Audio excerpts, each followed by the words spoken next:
ഉച്ചയ്ക്ക് ലച്ചുവും റോഷ്നിയും ഒരു റൂമിലാണ് കിടക്കാറുള്ളത്. ഉറങ്ങിയില്ലെങ്കിലും ലച്ചു ചുമ്മാ കുറച്ചു നേരം കിടന്നു. റോഷ്നി ഫോണിൽ സുഭദ്രയെ വീഡിയോ കോൾ വിളിക്കുവാണ്. ലച്ചു സംസാരിച്ചു കഴിഞ്ഞ് ഫോൺ റോഷ്നിക്ക് കൊടുത്തതാണ്. നിന്റെ കുഞ്ഞിക്കുപ്പായും കുഞ്ഞു നീക്കറും ഇട്ടുകൊണ്ടൊന്നും അവിടെ നടക്കരുത്. അപ്പുറത്തും ഇപ്പുറത്തും ഒരുപാട് ആളുകളൊക്കെ ഉള്ളതാണ്. ഇടയ്ക്കും തലയ്ക്കുമൊക്കെ ഓരോരുത്തർ കയറി വരും.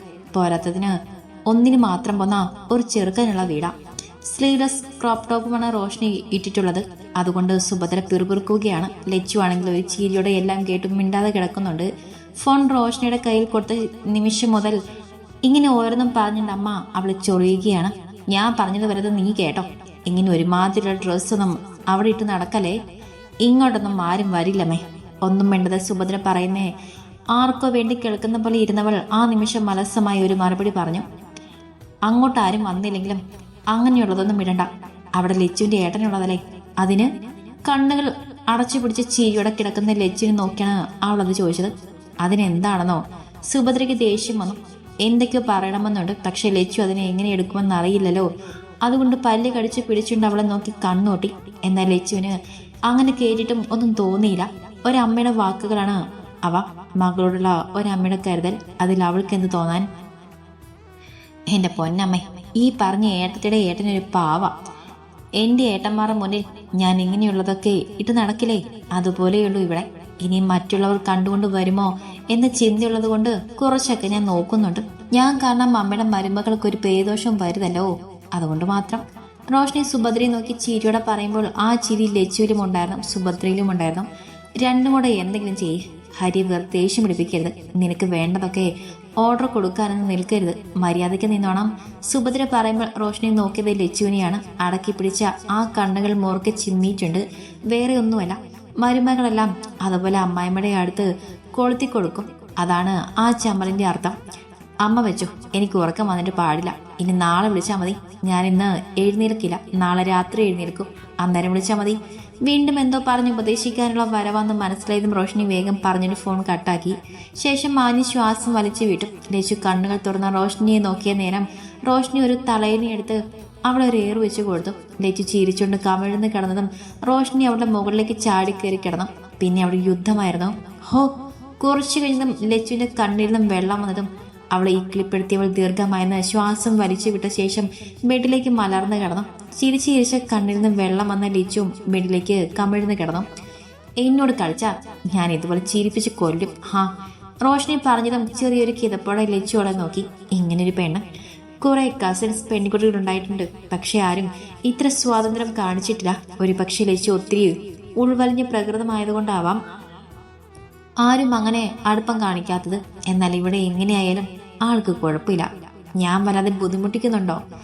ഒരു ചെറു കിതപ്പോടെ മുകളിലേക്ക് നോക്കിക്കിടക്കുന്ന ലച്ചുവിനെ ചെരിഞ്ഞ് നോക്കിക്കൊണ്ട് റോഷ്നി ചോദിച്ചു. ലച്ചു അതിന് ഭംഗിയിൽ ഒരു ചിരി ചിരിച്ചുകൊണ്ട് റോഷ്നിക്ക് നേരെ കണ്ണു ചിമ്മി. ഇതൊരു ബുദ്ധിമുട്ടല്ലെന്നൊക്കെ എനിക്കറിയാം. എന്നാലും പറഞ്ഞെന്ന് മാത്രം. എനിക്ക് 2 ഏട്ടന്മാരല്ലേ ഉള്ളൂ, ചേച്ചിമാരില്ലല്ലോ. വല്യച്ചന്മാർക്കൊക്കെ മക്കളുണ്ട്. പറയുമ്പോൾ എന്റെ ചേച്ചിമാരാ. പക്ഷെ ഒറ്റ എണ്ണം കൊള്ളില്ല, എനിക്കിഷ്ടമില്ല. റോഷ്നി പറയുമ്പോൾ ലച്ചു ഒന്ന് ചിരിച്ചു. പെണ്ണിനല്ലെങ്കിലും ആരെയും ഇഷ്ടമില്ല. ഒരു ലെവലിൽ ഇങ്ങനെ പോകുന്നവന്നേയുള്ളൂ. ഇഷ്ടമില്ലെങ്കിൽ ഞെക്കിക്കൊല്ലും, ഇഷ്ടമുണ്ടെങ്കിൽ നക്കിക്കൊല്ലും എന്ന് പറഞ്ഞ പോലെയാണ് പെണ്ണിന്റെ സ്വഭാവം. പെട്ടെന്ന് കോളിംഗ് ബെൽ അടിച്ചതും 2 പേരുടെ ശ്രദ്ധ അങ്ങോട്ടേക്ക് നീണ്ടു. ലച്ചു ബെഡിൽ നിന്ന് എഴുന്നേറ്റ് പുറത്തേക്ക് നടക്കുമ്പോൾ റോഷ്നി ബെഡിലേക്ക് കമിഴ്ന്ന് കിടന്നു. ലച്ചു അവളെ നോക്കി ചിരിയുടെ താഴേക്ക് നടന്നു. റോഷ്നി കിടന്നിടത്ത് നിന്ന് അനങ്ങാതെ അവിടെ തന്നെ കിടന്നു. പെണ്ണിന് ആരും അങ്ങോട്ട് വരുന്നത് ഇഷ്ടമില്ല. എന്തിനാ ആ വീട്ടിലെ ഹരി പോലും അങ്ങോട്ട് വരുന്നത് പെണ്ണിന് പറ്റില്ല. അവിടും ലച്ചു മാത്രം പാറി പറന്ന് നടക്കണം. ലച്ചു താഴേക്ക് ചെന്ന് വാതിൽ തുറന്നു കൊടുത്തു. മുന്നിലുള്ളവരെ നോക്കി ലച്ചു മനോഹരമായി ചിരിച്ചു. ആ ചിരി കണ്ടതും ആ സ്ത്രീ അവളെ ചേർത്ത് പിടിച്ചു. മാധവന്റെ അമ്മയുടെ അനിയത്തിയാണ് മുത്തശ്ശി.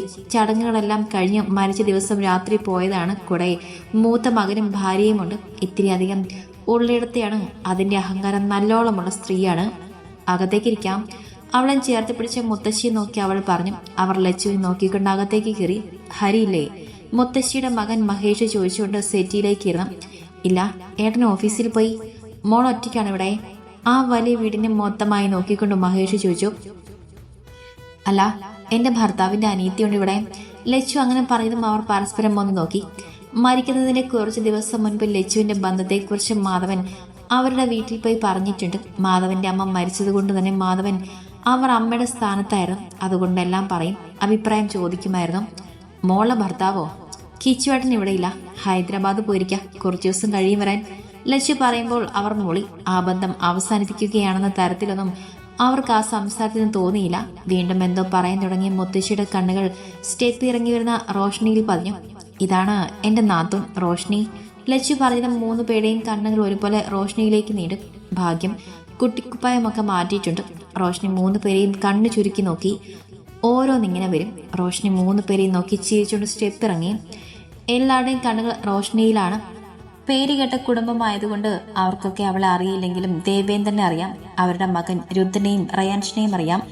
ഞാൻ എന്തെങ്കിലും കുടിക്കാനെടുക്കാം. ലച്ചു അതും പറഞ്ഞിട്ട് അടുക്കളയിലേക്ക് നടന്നു. സ്റ്റെപ്പ് ഇറങ്ങി നടന്നിരുന്നവൾ ലച്ചുവിൻ്റെ കൂടെ അടുക്കളയിലേക്ക് നടന്നു. മോളെ, മധുരം വേണ്ട, അമ്മയ്ക്ക് ഷുഗർ ഉണ്ട്. ലച്ചു മുന്നോട്ട് നടന്നതും പിന്നിൽ നിന്ന് ആ സ്ത്രീ വിളിച്ചു പറഞ്ഞു. ലച്ചു തലയാട്ടിക്കൊണ്ട് മുന്നോട്ട് നടന്നു. പിന്നാലെ അവരെല്ലാം ഒന്ന് നോക്കി ചിരിച്ചുകൊണ്ട് റോഷ്നിയും നടന്നു. നല്ല 2 കുട്ടികൾ അല്ലേ? അവരിങ്ങ് പോയതും മുത്തശ്ശി അടുത്തിരിക്കുന്ന മരുമകളോട് പറഞ്ഞു. അത് ശരി വെക്കും പോലെ അവരും തലയാട്ടി കാണിച്ചു. നല്ല ഉള്ളിടത്തെയാണ്, ഇട്ട് മൂടാനുള്ളതുണ്ട്. ടൗണിലെ പീഡിക മുറികളിൽ നിന്ന് തന്നെ മാസം ലക്ഷക്കണക്കിന് വാടക കിട്ടുന്നുണ്ടാകും. ഇതൊക്കെ എന്ത് ചെയ്യുന്നെന്ന് അറിയാത്തത്? മുത്തശ്ശി പറയുമ്പോൾ മഹേഷ് മോളി. അവർക്കും കിട്ടുന്നുണ്ട് ഒരു സംഖ്യ വാടക. എന്നാൽ അതിലും മീരിട്ട് കിട്ടുന്നവരെ കാണുമ്പോൾ അരസിയ കണ്ണുകടി എന്നൊക്കെ പറയില്ലേ, അത് തന്നെ.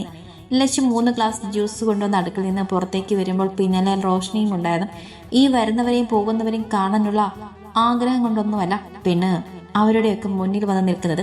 ലച്ചുവിനെ ഒറ്റയ്ക്ക് നിർത്തണ്ടെന്ന് കരുതി മാത്രമാണ്. മുത്തശ്ശിക്കുള്ളത് ഇതാ.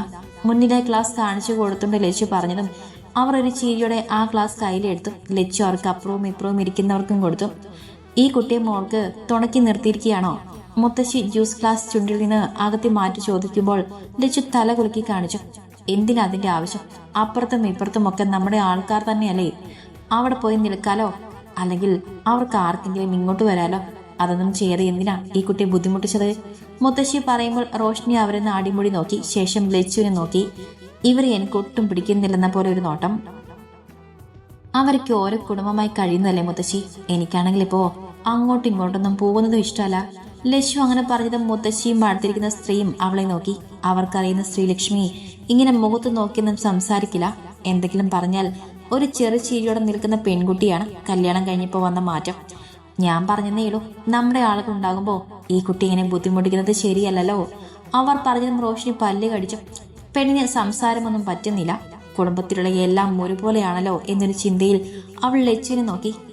കോട്ടനടക്കം ഇതിൽപ്പെട്ടതാ. എനിക്ക് എന്ത് ബുദ്ധിമുട്ട്? എനിക്കൊരു ബുദ്ധിമുട്ടുമില്ല. നിങ്ങൾക്ക് വല്ല ബുദ്ധിമുട്ടുണ്ടോ? അല്ല പിന്നെ, വന്നപ്പോ തൊട്ട് തുടങ്ങിയതാ ഒരു ബുദ്ധിമുട്ട്. ഈ വാക്ക് ഇവർ കണ്ടുപിടിച്ചതാണോ? റോഷ്നി പറയുന്ന കേട്ട് 4 പേരും അവളെ നോക്കി. കുഞ്ഞി.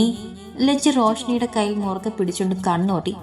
ഞങ്ങൾ ചോദിച്ചെന്നേയുള്ളൂ, ഈ പ്രായത്തിൽ ഇങ്ങനെ വേറെ ഒറ്റയ്ക്ക് വേറൊരു വീട്ടിൽ വന്ന് നിൽക്കുന്നത് ബുദ്ധിമുട്ടല്ലേ? റോഷ്നിയെ നോക്കി മരുമകളാണെന്ന് പറഞ്ഞത്. സുഭദ്രയുടെ അത്ര പ്രായമൊന്നും ഇല്ലാത്ത സ്ത്രീയാണ്. എന്തിന്? ഏട്ടത്തെ ജീവിതകാലം മുഴുവനും എൻ്റെ വീട്ടിൽ നിൽക്കുന്നു. ഏട്ടത്തിക്കൊരു സഹായത്തിന് കുറച്ച് ദിവസം ഞാൻ നിൽക്കുന്നു, അത്രയുള്ളൂ. റോഷ്നി ഉള്ളിൽ അവരെ പ്രാഗി പറഞ്ഞുകൊണ്ടാണ് പറയുന്നതെങ്കിലും അത് പുറത്ത് കാണിക്കുന്നില്ല. ഒരു ചെറുചിരി അവളുടെ ഉള്ളിലുണ്ട്, ഒരു തമാശ പറഞ്ഞ പോലെ അല്ലേ? ചിരിയോടെ ലച്ചുവിനെ നോക്കിക്കൊണ്ട് റോഷ്നി ചോദിക്കുമ്പോൾ ലച്ചു തല കുലുക്കി കാണിച്ചു. അല്ലാതെ എന്തു പറയാനാണ്? മോള് പഠിക്കുക? മുത്തശ്ശി റോഷ്നിയെ നോക്കി ചോദിക്കുമ്പോൾ അവൾ തല കുലുക്കി. ക്ലാസ്സില്ലേ? ഇല്ല, ഞാൻ പഠിച്ചിരുന്നത് ഇവിടെയല്ല, പുറത്താ. ഏട്ടന്റെ വിവാഹത്തിന് വേണ്ടി വന്നതാ, ഇനി പോകുന്നില്ല, ഇവിടെ നോക്കണം. റോഷ്നി മറുപടി കൊടുക്കുമ്പോൾ അവർ തലയാട്ടി. മോളുടെ മുത്തശ്ശനെയും അച്ഛനെയും ഒക്കെ ഞങ്ങൾ നന്നായിട്ടറിയും. ലച്ചുവിന് നിങ്ങളുടെ കുടുംബത്തിൽ നിന്ന് ആലോചന വന്നപ്പോൾ തന്നെ മാധവൻ ഞങ്ങളോടാ അന്വേഷിച്ചത്. മുത്തശ്ശി പറയുമ്പോൾ റോഷ്നി ചിരിക്കുക മാത്രം ചെയ്തു. അവർ പറഞ്ഞ അന്വേഷണം ഏത് തരത്തിലുള്ളതാണെന്ന് അവൾക്കറിയാം. ഞങ്ങൾക്കൊരു മോശം അഭിപ്രായം പറയാനില്ലാത്തത് കൊണ്ട് നല്ലത് മാത്രമേ പറഞ്ഞിട്ടുള്ളൂ. മുത്തശ്ശി പറയുമ്പോൾ റോഷ്നി ചിരിച്ചോട് തലയാട്ടി. ഹരിക്കുട്ടൻ ഇപ്പോഴൊന്നും വരില്ലേ? എന്നാ അവനെ കൂടെ കണ്ടിട്ട് ഇറങ്ങായിരുന്നു. മുത്തശ്ശി പറയുമ്പോൾ റോഷ്നി മുഖം താഴ്ത്തി ഒന്ന് ചിരിച്ചു. 2 ചുണ്ടും കടിച്ചു പിടിച്ചതുകൊണ്ട് ആ ചിരി പുറത്തേക്ക് വന്നില്ല. വേറൊന്നുമല്ല, ഹരിക്കുട്ടനെന്ന് മുത്തശ്ശി പറഞ്ഞപ്പോൾ ചിരി പൊട്ടിയതാണ്. അവളെ കുഞ്ഞെന്ന് വിളിക്കുന്നത് കേൾക്കുമ്പോൾ ഹരിയുടെ ഉള്ളിൽ ദേഷ്യമാണെങ്കിൽ അവനെ ഹരിക്കുട്ട എന്ന് വിളിക്കുമ്പോൾ അവളുടെ ചിരിയാണ്. ഏട്ടൻ ഒരാഴ്ചയ്ക്ക് ശേഷമാണ് ഓഫീസിൽ പോകുന്നത്, അതുകൊണ്ട് ഇത്തിരി വൈകിയേ വരൂ. ലക്ഷ്യ പറയുമ്പോൾ അവനെ കാണാൻ പറ്റാത്ത ഒരു സങ്കടം അവരുടെ മുഖത്ത് നിറഞ്ഞു. ഷോ, വെറും ഷോ. അങ്ങനെയാണ് അവരുടെ മുഖഭാവം കണ്ടപ്പോൾ റോഷ്നിക്ക് തോന്നിയത്. ഹരിക്കുട്ടനെ അന്ന് കാണാൻ പറ്റിയില്ല, ഇന്നും പറ്റിയില്ല. അവനിന്ന് കാണുന്നുണ്ട്. കുറേയായില്ലേ കണ്ടിട്ട്. മുത്തശ്ശി പറയുമ്പോൾ റോഷ്നി വീണ്ടും മുഖം താഴ്ത്തി.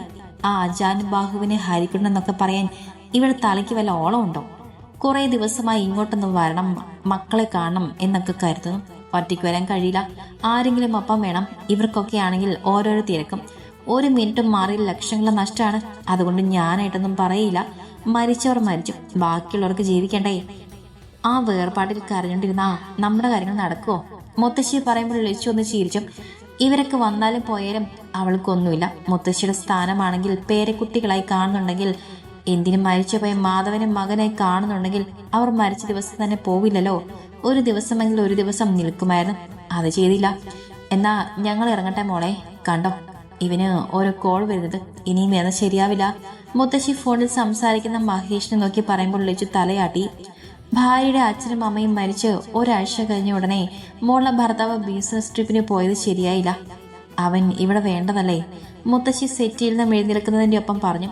ലച്ചു അതിനെന്തോ മറുപടി കൊടുക്കാൻ തുടങ്ങിയതും റോഷ്നിയുള്ള കയ്യിൽ പിടിച്ചു. എന്റെ ഏട്ടന്റെ സെക്കൻഡുകൾക്ക് തന്നെ കോടികളുടെ വിലയാണ് മുത്തശ്ശി. ഒന്നും മാറി നിന്നാ എല്ലാം തകിടം പറയും. മരിച്ചവർ മരിച്ചുപോയി. അവരുടെ വേർപാടിൽ കരഞ്ഞ് നിലവിളിച്ചിട്ടിരുന്നാൽ ബാക്കിയുള്ളവർക്ക് ജീവിക്കണ്ടേ? എല്ലാം മറന്ന് മുന്നോട്ട് പോവണ്ടേ? കുറച്ച് നിമിഷങ്ങൾക്ക് മുൻപ് അവർ അടിച്ച ഡയലോഗ് തന്നെ റോഷ്നി തിരിച്ചടിച്ചു. ലച്ചു ഒന്നും മിണ്ടാതെ റോഷ്നി കണ്ണൂട്ടി നോക്കി. അത് ശരിയാ, എന്നാ ശരി, ഞങ്ങൾ ഇറങ്ങട്ടെ. അതും പറഞ്ഞുകൊണ്ട് അവർ ഇറങ്ങി. ലച്ചു ഒരു മര്യാദയുടെ പുറത്ത് അവർക്കൊപ്പം നടക്കുമ്പോൾ റോഷ്നി ഹാളിലെ സെറ്റിലേക്ക് കിടന്നു. എന്താ അറിയില്ല. സെറ്റ് കിടക്കാനുള്ളതല്ലെന്ന് ഹരി പറഞ്ഞത് മുതൽ അവൾക്ക് സെറ്റിൽ ഇരിക്കാൻ തോന്നിയിട്ടില്ല. കണ്ടാൽ അവൾ കിടക്കും. അതെന്താണാവോ? എവിടുന്ന് വരുന്നു ഇതുപോലെ കുറയണം? ലച്ചു ഒരു യാത്രയാക്കി അകത്തേക്ക് വന്ന ലച്ചുവിനെ നോക്കി റോഷ്നി ചോദിക്കുമ്പോൾ ലച്ചു ഒന്ന് ചിരിച്ചു. വേദനയിൽ ചാലിച്ച ഒരു ചിരി. ഹരി ഓഫീസിൽ നിന്ന് വരുമ്പോൾ രാത്രിയായിരുന്നു. ഒരുപാട് ദിവസങ്ങൾക്ക് ശേഷം ഓഫീസിൽ പോകുന്നതിന്റെ തിരക്കുകൾ ഉണ്ടായിരുന്നത് കൊണ്ട് വരാൻ വൈകി. ലച്ചുവിന്റെ കൂടെ റോഷ്നി ഉള്ളത് കൊണ്ടും അപ്പുറത്ത് വല്യച്ചന്മാരൊക്കെ ഉള്ളതാണ് ഒരാശ്വാസം. കാറിൽ നിന്നിറങ്ങി ഹരി അകത്തേക്ക് നടക്കുമ്പോൾ അപ്പുറത്തെ വീട്ടിലേക്ക് നോക്കി. എല്ലാവരും പുറത്തിരിക്കുന്നുണ്ട്. അവരെല്ലാം നോക്കിക്കൊണ്ട് ഹരി അകത്തേക്ക് കയറി. ഞാൻ വൈകുമെന്ന് വിളിച്ചു പറഞ്ഞപ്പോ നിനക്ക് അപ്പുറത്തേക്ക് പോകാമായിരുന്നില്ലേ? ഇവിടെ ഒറ്റയ്ക്കിരിക്കണോ? ഹാളിൽ ബുക്ക് വായിച്ചു കൊണ്ടിരിക്കുന്ന ലച്ചുവിനെ നോക്കി ഹരി ചോദിച്ചതും ലച്ചു ഒന്ന് ചിരിച്ചു. കൂടെ ഒരുത്തിയുണ്ടല്ലോ, അവൾ സമ്മതിക്കണ്ടേ എന്നാണ് അവൾ ചിന്തിച്ചത്. മോനെ ഹരിക്കുട്ടാ. ശബ്ദം കേട്ടതും ടേബിളിലിരുന്ന് ജഗിൽ നിന്ന് വെള്ളം കുടിച്ചിരുന്നവൻ ഒന്ന് ചുമച്ചുകൊണ്ട് സ്റ്റെയറിന്റെ ഭാഗത്തേക്ക് നോക്കി.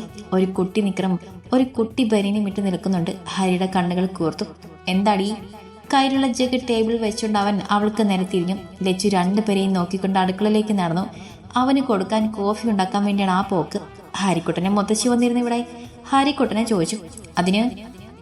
അവൾ ആ പറഞ്ഞതിന് ഒട്ടും വില കൊടുക്കാതെ അവൻ തിരിച്ചു ചോദിച്ചു. ചുമ്മാ പറഞ്ഞതാ.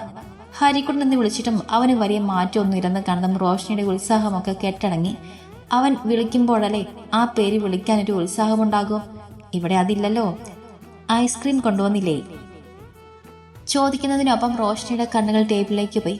ബ്രൗൺ പേപ്പറിൽ പൊതിഞ്ഞ് പൊതി കണ്ടതും റോഷ്നി ഹരിയെ നോക്കി ചിരിച്ചുകൊണ്ട് അങ്ങോട്ട് നടന്നു. ഹരി അവളും നോക്കാതെ ഫോൺ ഓണാക്കി അതിലേക്ക് മുഖം പുഴുത്തിയിരുന്നു.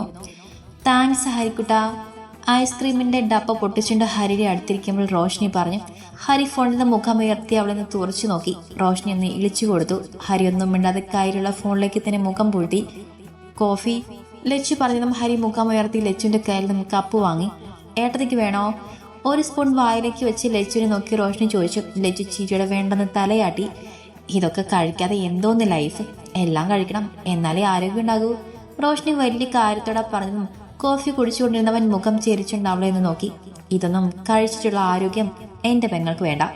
ഓ, അപ്പൊ സ്വന്തം പെങ്ങൾക്ക് വേണ്ട, കണ്ടവന്റെ പെങ്ങൾക്ക് വാങ്ങിച്ചു കൊടുക്കും അല്ലേ? ഹരിയുടെ മറുപടി കേട്ടതും പെണ്ണിനെ അങ്ങോട്ട് വിറഞ്ഞു കയറി. വാങ്ങിച്ചു തരാൻ വലിയ ഇഷ്ടമുണ്ടായിട്ടൊന്നുമല്ല, ഇവിടെ വന്നാ സമാധാനം വേണ്ടേ, അതുകൊണ്ട് വാങ്ങിക്കൊണ്ടു വന്നതാ. അതും പറഞ്ഞുകൊണ്ട് കയ്യിലുള്ള കാലിക്കപ്പ് ലച്ചുവിന്റെ കയ്യിൽ കൊടുത്തുകൊണ്ട് അവൻ സെറ്റിൽ നിന്ന് എഴുന്നേറ്റ് മുകളിലേക്ക് നടന്നു. റോഷ്നി അവൻ പോകുന്നതും നോക്കി ലച്ചുവിനെ നോക്കി കണ്ണ് ചിമി. പാവ, കുരയ്ക്കും പട്ടി കടിക്കില്ലെന്ന് പറയില്ലേ, അതുപോലെ. ലച്ചുവിനെ നോക്കി ചിരിയുടെ റോഷ്നി പറയുമ്പോൾ ലച്ചു അവളെ തലയ്ക്കൊരു കൊട്ടു കൊടുത്തു. ഹരി ഫ്രഷായി വന്ന് ഭക്ഷണം കഴിച്ച ശേഷം എല്ലാവരും അവൻ അവരുടെ റൂമിലേക്ക് കയറി.